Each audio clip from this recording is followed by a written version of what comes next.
नमस्कार दोस्तों, आप देख रहे हैं SFI भरी। दोस्तों, इससे पहले कल हमने बहुपद की एक्सरसाइज जो हम कर रहे थे दो वाली, वो तो सारी पूरी हो गई। इसके बाद हम कर रहे थे दो चरों वाले रैखिक समीकरण। और दो चरों वाले रैखिक समीकरण की कल हमने एक्सरसाइज जो प्रश्नावली थी 3.1 को करके देखा था। और 3.1 की हमने कल दूसरे और तीसरे सवाल का जो ग्राफ था उसको बनाकर नहीं देखा था। हमने ऐसे ही x और y के मान देखे थे कि निकलेंगे या नहीं निकलेंगे, और निकलेंगे तो कैसे निकलेंगे। लेकिन हम इतना जानते हैं कि ऐसी समीकरणों में x और y का मान नहीं निकलता है, क्योंकि वो हमसे ये कह रहा है कि केवल और केवल इनका बीजगणितीय रूप लिखिए और इसका ग्राफ बनाइए। तो आज हम उन्हीं सवालों को लेते हैं और उसे आगे बढ़ाते हैं। तो जो हमारा कल सवाल था तीसरा वाला जो हमारा सवाल था और दूसरा वाला, उनको आज हम लेंगे और दोनों सवालों का अलग अलग हम x y का मान निकालकर और इसका ग्राफ बनाना भी सीखेंगे। इसका ग्राफ कैसे बनता है। तो सवाल नंबर जो दूसरा है, हमें वो दिया गया था कि एक क्रिकेट टीम के कोच ने 3900 रुपये में 3 बल्ले और 6 गेंदें खरीदी थी। तो इसका जो बीजगणितीय रूप होगा वो कल हमने बना लिया था, तो आज सीधे समीकरण को लिखेंगे। कह रहा है 3 बल्ले और 6 गेंदें बराबर उसने 3900 रुपये में खरीदा है, ये हो गया। और दूसरा था हमारा, कह रहा था फिर एक बल्ला और 2 गेंदें उसने जो है 1300 रुपये में खरीदी। तो एक बल्ला को हम मान लेंगे x और 2 गेंदें तो 2y बराबर आ जाएगा 1300 रुपये। इसको हम थोड़ा सा सरल कर सकते हैं, जब भाग करेंगे 3 से तो ये सबके बटे में 3 ले लेंगे हम। इस तरह से जब भी किसी को भाग देते हैं तो इसे 3 से जब हम भाग करेंगे तो ये बन जाएगा हमारा 3x प्लस 3 दूनी 6 2y बराबर 1300, इतना आ जाएगा। अब इनमें हम देख पा रहे हैं कि जो दोनों समीकरणें हैं हमारी, समीकरण 1 जो है हमारा और समीकरण 2 जो है, वो दोनों एक जैसे हैं। तो दोनों समीकरणों से पहले हम x और y के मान निकालेंगे। तो इसके लिए हम एक सारणी बनाते हैं, उससे मान निकालेंगे। तो सारणी फर्स्ट के लिए मान निकालेंगे तो पहले समीकरण 1 को लेंगे हम, समीकरण 1 से। इसमें हमें y का मान चाहिए, तो x प्लस 2y बराबर आ जाएगा हमारा 1300 और 2y बराबर आ जाएगा हमारा 1300 माइनस का x, और y बराबर आ जाएगा हमारा 1300 माइनस का x बटे 2। तो ये हमारा y का मान आ चुका है। अब इसके लिए हम एक सारणी बना लेंगे। तो जो सारणी है हमारी वो ये होगी। सारणी हम जब बनाएंगे तो सारणी हमारी कुछ इस तरह से आ जाएगी। इसमें हमें पहले x को लेना है और यहाँ पर हम y को ले लेंगे, और y बराबर है हमारा 1300 माइनस x बटे 2। अब हम इनकी 2 या 3 वैल्यू को निकाल कर देख लेंगे। तो जब हम इस वाले समीकरण में अगर हम x बराबर 300 रखेंगे, तो देखिए यहाँ पर जब हम 300 रखेंगे तो 1300 में से 300 जाएगा, 1000 बचेगा। 1000 को इस 2 से जब भाग होगा तो 1500 आ जाएगा। अब हम इस समीकरण में x बराबर जो मान रखेंगे वो केवल 100 रखेंगे। तो 100 रखने पर 13 में से 100 घटेगा तो 1200 बचेगा, और 1200 को जब 2 से भाग होगा तो 2 छंग 1200, 600 आ जाएगा हमारा। इसके बाद हम इसी समीकरण में x बराबर 500 को रखेंगे। तो 500 हमारा जब होगा, 13 में से 500 घटेगा, 800 बचेगा। 800 को जब 2 से भाग होगा तो हमारा 400 आ जाएगा। तो ये हमारी 3 वैल्यू थी। x का मान जब हम 300 रखते हैं तो y का 500 आता है। x का मान जब हम 100 रखते हैं तो y का मान 600 आता है। x का मान जब हम 500 रखते हैं तो y का मान 400 आता है। और इसी को ग्राफ पर बनाएंगे। तो ऐसे हम ग्राफ बनाते हैं, ग्राफ को ऐसे बना लेंगे। और ये ग्राफ का मूल बिंदु होता है 0।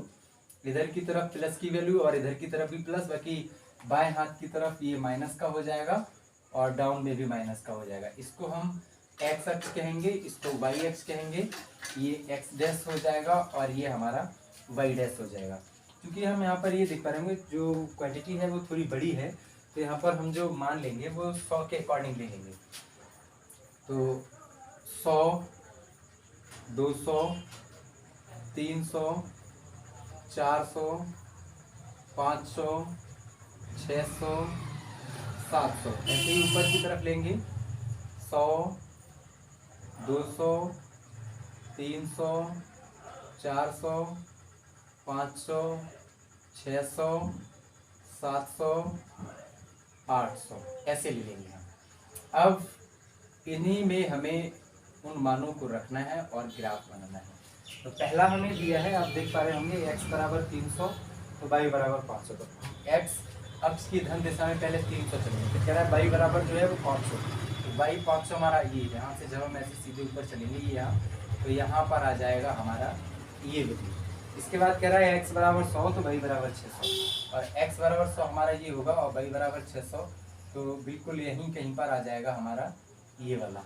इसके बाद कह रहा है x बराबर 500 तो y बराबर 400। x का मान 500 यहाँ आ जाएगा तो y का 400 आ जाएगा, ये हमारा यहाँ पर आ जाएगा। तो ये हो गया हमारा। तो ऐसे हम एक इसी पे लाइन खींच लेंगे और ये बन गया हमारा ग्राफ। चूंकि आप देख पा रहे होंगे दोनों समीकरण एक जैसे हैं, तो बारी बारी से दोनों के मानों को निकालना जरूरी नहीं है, किसी एक मान को ही निकाल कर ग्राफ बना लेते हैं। तो ये दूसरा सवाल था, और दूसरे सवाल में जो हमारे बीजीय दो समीकरण थे वो ये हो गए, और इसका ये हो गया हमारा ग्राफ। तो आप इसे लिख चुके होंगे। अब हम सवाल नंबर तीसरे को लेंगे।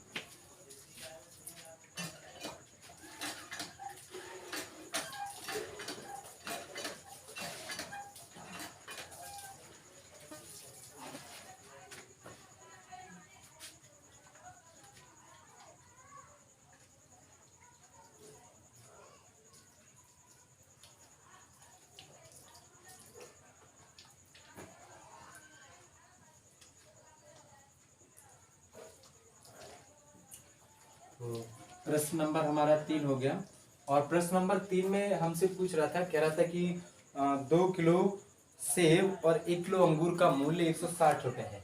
तो 2 किलो, तो कल हमने x y में माना था, तो 2 किलो अंगूर और 1 किलो 2 किलो सेब और 1 किलो अंगूर का मूल्य, तो ये y हो जाएगा। कह रहा था 160 रुपये, इसे हम मान लेंगे समीकरण नंबर 1। दोबारा में कह रहा था कि बाद में 1 महीने बाद जो है 4 किलो अंगूर और 4 किलो सेब और 2 किलो अंगूर, तो 4 किलो सेब मतलब 4x और 2 किलो अंगूर मतलब 2y बराबर ये मिल रहा था 300 रुपये में, ये था। तो इसको हम थोड़ा सा अलग कर लेंगे, 2 से भाग करेंगे तो बटे में 2 यहाँ आ जाएगा, यहाँ भी 2 और यहाँ भी 2, तो 2 दूनी 4, 2x प्लस y बराबर 150, ये आ गया हमारा समीकरण नंबर 2। और हमें दो समीकरण मिल गए। एक समीकरण पहला है 2x प्लस वाई बराबर 160, दूसरा समीकरण है 2x प्लस वाई बराबर 150। अब इन दोनों के x और y के मान निकालकर हम एक ग्राफ बनाएंगे। तो उसके लिए सबसे पहले हम समीकरण 1 को लेते हैं। तो समीकरण 1 से जब हम देखेंगे तो 2x प्लस वाई बराबर 160, हमें y का मान निकालना है, तो y को यहीं रहने देंगे और 2x उधर चला जाएगा हमारा, तो 160 माइनस का हो जाएगा 2x, तो ये आ गया हमारा y का मान। अब हम समीकरण 2 से देखेंगे, तो समीकरण 2 से जब हम देखेंगे तो समीकरण 2 हो जाएगा हमारा 2x प्लस वाई बराबर 150, y का मान निकालना है, तो y बराबर हो जाएगा 150 माइनस का 2x, ये हो गया हमारा समीकरण नंबर 1 और समीकरण नंबर 2। अब यहीं पर हम सारणियाँ बना लेते हैं। तो पहली जब हम सारणी बनाएंगे तो इसको सारणी फर्स्ट नाम दे लेंगे, और सारणी ऐसे बनाएंगे हम, ये हो गया हमारा जून।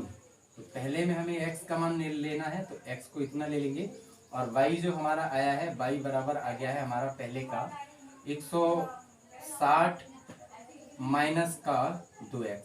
तो इसको अब हम काट लेंगे और 3 रो बना लेंगे इसमें, तो हो जाएगा हमारा। देखिए अब इसमें जब हम x का मान अगर 40 रख लें तो 40 दूनी 80 हो जाएगा। यहाँ पर देखिए x का मान जब हम 40 रखेंगे, 40 दूनी 80, 160 में से जब 80 घटेगा तो 80 ही बचेगा। तो जब x को 40 रखेंगे तो y का मान 80 आ जाएगा, और जब हम x को 60 रखेंगे तो 60 दूनी 120, और इसमें से घटेगा तो ये हमारा 40 आ जाएगा। और जब हम x को 50 रखेंगे तो 50 दूनी 100, और 160 में से ये घटेगा तो ये हमारा 60 आ जाएगा। ऐसे ही हम सारणी 2 को बना लेंगे। तो जो सारणी हमारी 2 है वो ये हो जाएगी सारणी 2, और सारणी 2 में सबसे पहले हम x को लेंगे, और y बराबर हमें दिया है y बराबर 150 माइनस का 2x। तो ऐसे हमने ले लिया, और इसमें हम 3 खाने बना लेंगे। तो मैक्सिमम हम 3 ही वैल्यू को ले रहे हैं, आप ज़्यादा भी ले सकते हैं। तो जब हम यहाँ पर x का मान कुछ ऐसा रखें कि पूर्णांक संख्या मिले, ध्यान रखना कभी भी इसके ऐसे मान ना रखें कि हमें एक भिन्नात्मक संख्या मिले, जिससे हमें उसको ग्राफ पर बनाना थोड़ा सा मुश्किल हो जाता है।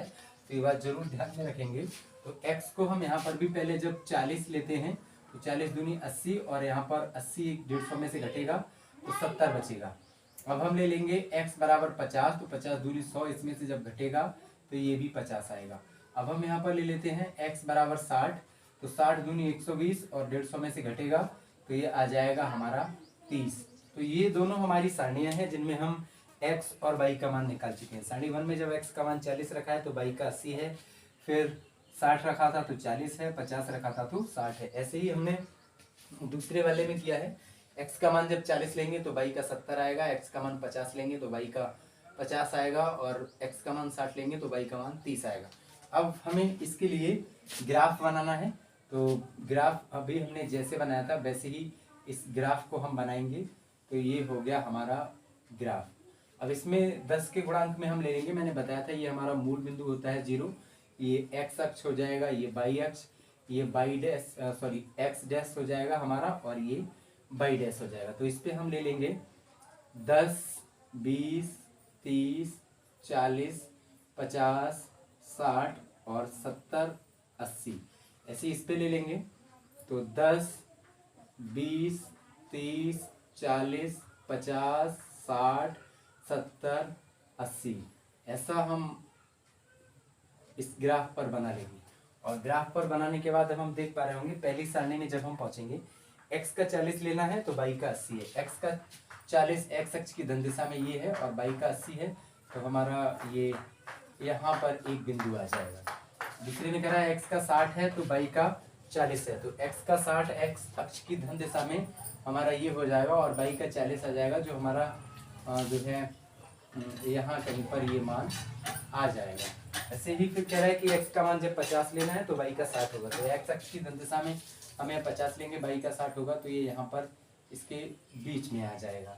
तो पहली समीकरण के हमारे तीनों मान आ चुके हैं, और तीनों से जब हम रेखा को एक ड्रॉ करेंगे तो रेखा हमारी ये निकल कर आएगी, ये हमारी रेखा हो जाएगी। अब ऐसे ही हमें जो दूसरे समीकरण के मान दिए हैं उनको भी लगाना है। x का 40 है तो y का 70 है, x का 40 तो y का 70, ये हमारा बिल्कुल इसी रेखा पर आएगा इस तरह से। फिर कह रहा है x का 50 है तो y का 50 है, तो x का 50 हमारा हो जाएगा, y का 50 जो हमारा यहाँ कहीं पर आ जाएगा।